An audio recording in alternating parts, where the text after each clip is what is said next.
वज़ीर आज़म शहबाज शरीफ ने कहा है कि इस्लामाबाद में तहरीक इंतशार ने फसाद बर्पा किया। मुल्क अफरा तफरी और खून रेजी का मुतहम्मिल नहीं हो सकता। आर्मी चीफ ने लश्कर से निमटने के लिए भरपूर ताउन फराहम किया है। सख्त फैसलों का वक्त आन पहुंचा है। सियासत में फितने की कोई गुंजाइश नहीं होती। फसादियों से आहनी हाथों से निमटा जाएगा। इस्लामाबाद में एक मरतबा फिर फसाद बर्पा किया गया। फसाद की वजह से मईशत को नुकसान पहुंचा। वज़ीर इत्तलात और नशरियात अता तारड़ का कहना है कि पुरतशद्दुद जत्थे इस्लामाबाद पर हमलावर हुए। पीटीआई के अज़ाइम पुरअमन एहतजाज के नहीं थे। मुजाहिरीन ने पुरतशद्दुद एहतजाज किया। पीटीआई मुजाहिरीन अपने साथ आंसू गैस शेल और हथियार लाए हुए थे। शरपसंदों के हमलों से रेंजर्स और पुलिस के एहलकार शहीद हुए। ये इस्लामाबाद का अमन खराब करना चाहते थे। गिरफ्तार किए जाने वाले मुजाहिरीन में अफगान बाशिंदे भी शामिल हैं। अफगान बाशिंदों को एहतजाज में शामिल क्यों किया गया? बानी पीटीआई हमेशा तालिबान के हमदर्द रहे हैं। मुल्क में दहशतगर्दी का जिम्मेदार सिर्फ एक शख्स है जो तशद्दुद को फरोग दे रहा है। खैबर पख्तूनख्वा में इस वक्त दहशतगर्दी की लहर जारी है और वजीर आला को वहां अमन व अमान से कोई दिलचस्पी नहीं। शहबाज हुकूमत अपने पहले दौर में भी धरनों का धड़न तख्ता करने के दावे कर चुकी है, जबकि इसी साल जुलाई में पीटीआई पर पाबंदी लगाने की बात भी की गई, मगर ऐसा नहीं हो सका। ऐसे में बड़ा सवाल यही है कि क्या इस मर्तबा हुकूमत वाकई पीटीआई के बारे में कोई बड़ा फैसला करने जा रही है? हुकूमती ज़राए के मुताबिक वफाकी काबीना की अक्सरियत केपी में गवर्नर राज के नफाज की हामी है। ज़राए के मुताबिक हुकूमत ने केपी में गवर्नर राज नाफिज करने से पहले पीपल्स पार्टी, कौमी वतन पार्टी और एएनपी से मुशावरत का फैसला किया है। वजारत कानून और अटर्नी जनरल ने वफाकी काबीना को केपी में गवर्नर राज के नफाज के हवाले से अपनी राय दे दी है। ज़राए के मुताबिक केपी ने खुद 2 बार विफाक पर चढ़ाई करके गवर्नर राज का जवाब पैदा कर दिया। विफाक पर चढ़ाई में सरकारी मुलाजमीन और सरकारी मशीनरी इस्तेमाल की गई। ज़राए के मुताबिक सियासी इत्तेहादियों और स्टेक होल्डर्स को एतमाद में लेकर गवर्नर राज से मुताल्लिक हतमी फैसला किया जाएगा। अब अगर आइन की बात की जाए तो आर्टिकल 232 2 सूरतों में इमरजेंसी लगाने के हवाले से है। पहली सूरत जंग या बैरूनी जारहियत और दूसरी सूरत ऐसा दाखिली खलफशार जिस पर काबू पाना सूबे की अहलियत से बाहर हो जाए। ऐसे में सूबाई असेंबली की करारदाद के बाद इमरजेंसी लग सकती है। सदर मुमलिकत भी इमरजेंसी का नफाज कर सकते हैं, लेकिन उस सूरत में यह मामला पार्लियामान के दोनों ऐवानों के सामने पेश किया जाएगा, जहां 10 रोज के अंदर इसकी मंजूरी देना होगी।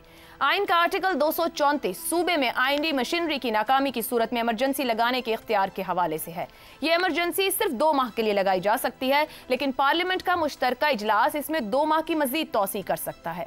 इस वक्त केपी में अमन अमान की सूरत हाल देखी जाए तो सूबाई हुकूमत का वफाक के साथ बर्ताव देखा जाए तो क्या आइन के इन आर्टिकल्स का सहारा लिया जा सकता है?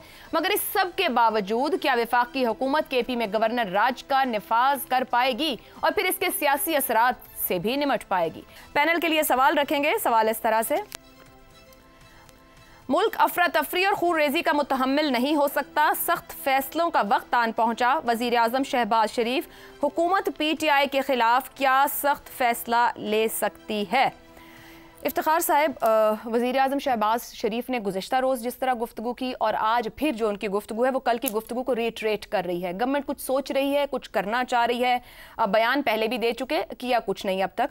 आपको लगता है एक प्रेशर और दबाव डालने की कोशिश है केपी गवर्नमेंट पर कि इनफ इज़ इनफ, या वाकई हुकूमत प्रैक्टिकली कुछ करने की तरफ जा रही है? मेरा ख्याल है हुकूमत अब कुछ करने जा रही है और मेरे नज़दीक 232 ज़्यादा पॉसिबल है कि 2 महीने के लिए किया जाए और फिर 2 महीने के लिए जाए। मकसद है कि जो वहाँ पे खिंचाव है उसको कम किया जाए और ख़ास तौर पे जो वहाँ पे वाक़यात हो रहे हैं। देखें, ये मैं नहीं कह रहा। मौलाना फजल रहमान ने हमें 4-5 महीने पहले जब सहाफ़ियों से बात की तो उसने कहा कि कई शहर ऐसे हैं जहाँ पे रात 8 बजे के बाद रियासत का जो इक़्तिदार है वो ख़त्म हो जाता है। ये कोई हंगामा नहीं था, ये जुलूस वलूस अभी नहीं निकले थे। तो हकीकत है कि वहाँ पे ये मसाइल मौजूद हैं। अब ये तो नहीं ना कि सूबा जो है और फिर जो कुरम वाले वाक़यात हो रहे हैं, मतलब वो बहुत संगीन वाक़यात हैं।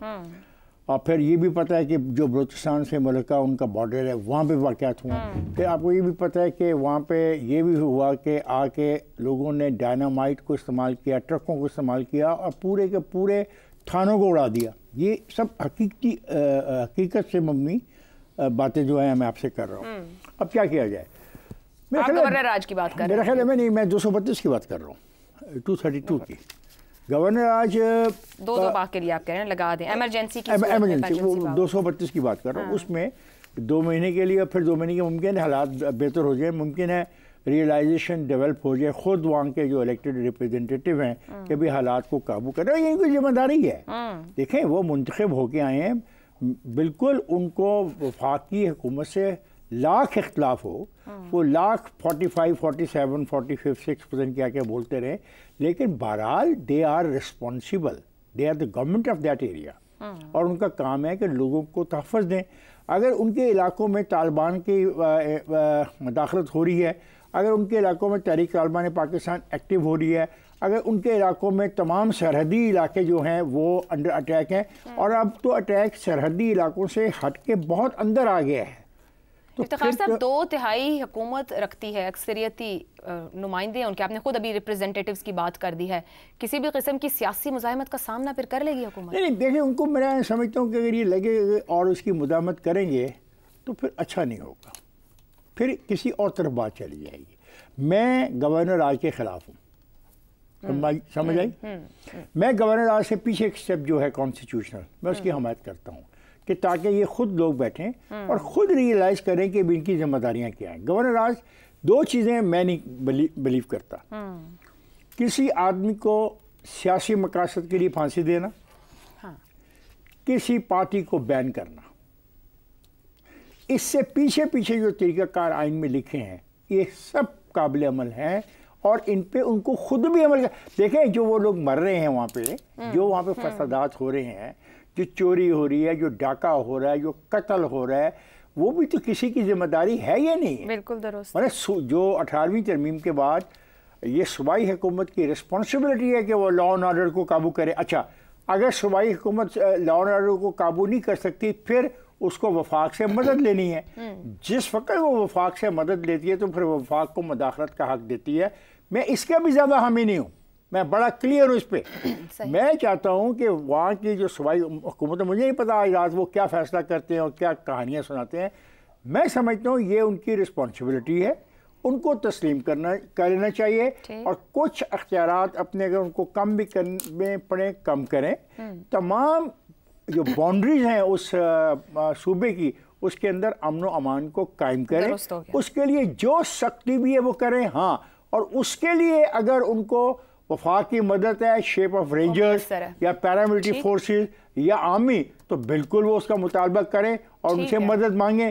میں تو آئینی رستے میں یقین رکھنے والے لوگوں میں سے ہوں، بیکاز آئی بلیو کہ آئین ہی ایک ایسا ہے رستہ ہمارے لیے جو ہمیں طریقہ سکھاتا ہے کہ ایسے حالات میں کیسے بیہیو کریں، اور یہ آئین سب کو ہی راستہ دیتا ہے کیسے بیہیو کرنا ہے۔ زیغم صاحب، حکومت کہہ رہی ہے سخت فیصلوں کا وقت آن پہنچا، آئین کا آرٹیکل 232 اور 34 کے پی میں داخلی خلفشار دکھائی دے رہا ہے، نظر آ رہا ہے، آئینی مشینری کی بھی ناکامی سمجھ میں آ رہی ہے، دہشت گردی، لاقانونیت، فرقہ وارانہ کشیدگی ہمارے سامنے ہے، جبکہ سی ایم کے پی کی توجہ کسی اور طرف۔ کیا وفاقی حکومت کے پی میں گورنر راج کے نفاذ کا آئینی جواز نہیں رکھتی؟ آپ کے خیال میں پھر حکومت کیا کرنا چاہ رہی ہے، کیا کر سکتی ہے؟ دیکھیے، اگر سخت فیصلوں کا مطلب مخالفوں کو رگڑا لگانا ہے تو ایسے سخت فیصلے تو ہر حکومت کرتی ہے۔ یہ تو آسان ترین فیصلہ ہے، کنوینینٹ ترین فیصلہ ہے کہ آپ مخالفوں کا رگڑا لگا دیں۔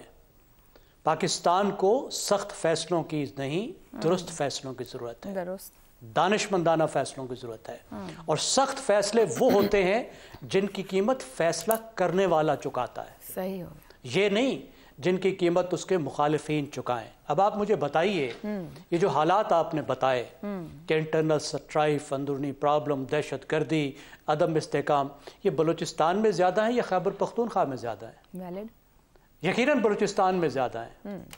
تو کیا بلوچستان کی حکومت کو ختم کر کے گورنر راج بنانے کا یا ایمرجنسی لگانے کا فیصلہ کیا گیا ہے؟ یا اگر کر دیا جائے تو بلوچستان میں صورتحال بہتر ہو جائے گی؟ تو اگر وہاں کا ہم نہیں سوچ رہے اور ہم نہیں سمجھتے کہ حل ہے، تو پھر خیبر پختونخوا میں یہ کس طرح کا حل ہو سکتا ہے؟ دیکھیے، پی ٹی آئی نے حماقتیں کی ہیں، وہ حماقتیں کر رہی ہے، اور ان حماقتوں کی وہ قیمت بھی دے رہی ہے، ان حماقتوں کو وہ بھگت بھی رہی ہے۔ لیکن پی ٹی آئی ایک سیاسی جماعت ہے، اس کی جو پاپولزم ہے وہ ایک سیاسی چیلنج ہے، اور سیاسی چیلنج کو سیاسی طور پر نمٹنا ہوگا۔ जब हम कहते हैं कि उसने चढ़ाई की है मरकज पर, तो चढ़ाई का मतलब ज्यादा से ज्यादा ये होता है कि एक सूबाई हुकूमत ने, बल्कि एक सियासी जमात ने, हुक्मरान जमात ने सूबाई वसाइल को इस्तेमाल किया पॉलिटिकल एक्टिविटी के लिए। इंतहाई गलत बात है। लेकिन इसका मतलब ये नहीं होता कि सूबे ने अपनी पुलिस, अपनी मलिशिया को लेके आतिशी असले के साथ हमला कर दिया। अल्लाह ना करे। ज़ैगम साहब, कतई कलामी की माजरत यहाँ तक तो आप खुद तस्लीम कर रहे हैं, पीटीआई ने बहुत सी हमाकतें की हैं। अब कोई कितनी भी इंतहा पे जाए, ये तो अपने परसीव करने पे है कि उसको हमाकत कहा जाए कि आप कानून आइन तोड़ते कहाँ तक चले जाएं। एक सूबे से एक हुक्मरान जमात एक बार नहीं मुतअद्दिद बार असलहे समेत, आंसू गैस के शेलों समेत, डंडों समेत चढ़ दौड़े विफाक के ऊपर लैस होकर, और सरकारी मुलाजमीन पिछली बार पकड़े गए हैं। यहाँ पर बहुत कुछ पिछली बार भी विफाक ने पकड़ा है। तो कितनी बार करने तक हमाकत कहा जाए और उसके बाद कहा जाए कि अब ये ज्यादती या जुर्म किया जा रहा है? बिल्कुल, ये एक बहुत ही, जिसको कहेंगे ना, एक ऐसी बाउंड्री है जो थिन बाउंड्री है और बहुत बड़ा चैलेंज है इसको डील करना। लेकिन इसका वो एडमिनिस्ट्रेटिव हल मौजूद नहीं है जिसकी बात की जा रही है। सही हो गया। आप इस वक्त एक इंतहाई नाजुक सूबे की हुकूमत को गिराकर विफाक कंट्रोल में लेके मसला हल नहीं कर सकता, मसले को मजीद ख़राब कर सकता है। ठीक, ये जो कुछ किया गया, इसका मैं फिर उस आपसे ये अर्ज़ कर रहा हूँ कि चढ़ाई का मतलब ये नहीं था कि वो आतिशी असला यहाँ आके उनकी हुकूमत ने इस्तेमाल भी किया। क्या वहाँ की पुलिस ने इस्लामाबाद की पुलिस पर फायरिंग की? नहीं की।